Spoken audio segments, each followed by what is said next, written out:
So this was a simple test recording on any topic, and there are 12 zones here, just like a 12 meridians in Chinese medicine. And the second recording, it's always first subconscious recording. So I'm going to go over the zones and explain a little bit what the zones are and what they represent. So zone 1, 2, and 3, this quadrant here explains a lot about how the person presents themselves. So zone 1 is when we are being taught that self-worth depends on feedback of other people.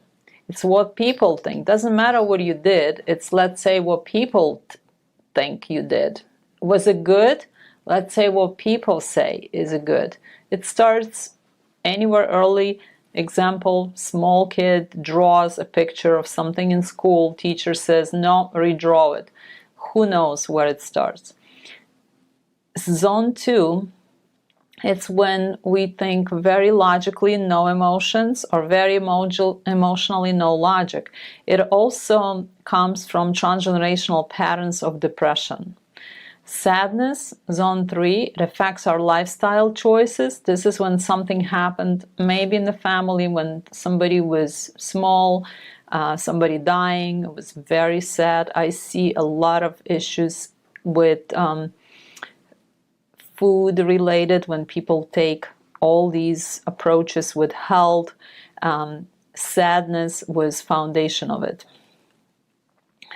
Zone 4, emotionally disconnected. It's a lot of times when something happened that is so hard to deal with emotionally, that person cannot even process these emotions, and then they'll shut off emotionally. Zone 5, when we are self-critical versus self-love, we have tendency to go in the past and just analyze our events and think that we did something wrong. It also happens when heart of someone is close to love, because they loved someone and then something happens, so they rather not to go there. Zone 6 is when conditional love versus unconditional love. Constant rewards and punishment at the childhood. So also silent treatment. Conditional love is what do I have to do so they would love me? Then you move to another, so this is a love corner here. Then we have self-esteem corner. So zone 7, 8, 9. Zone 7 is anger, when things are not going your way and you just don't like it the way it is, but anger comes. Child can never be angry, so maybe in the family there was something going on. Parents, grandparents, further down, it just transfers with DNA.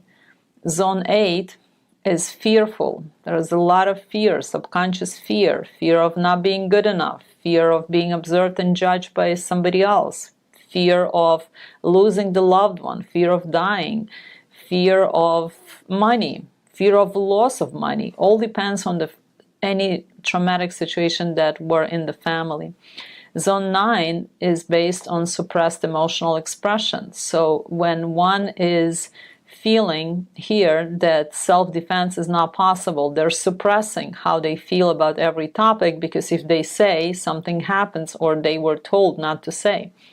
Then zone 10, this is next is a trust corner. So everything trust related. Show me what you can do before I can trust you. So zone 10 is feeling of unworthy, undeserving. That happens a lot when we were raised not by both loving parents, or one parent was not fully present.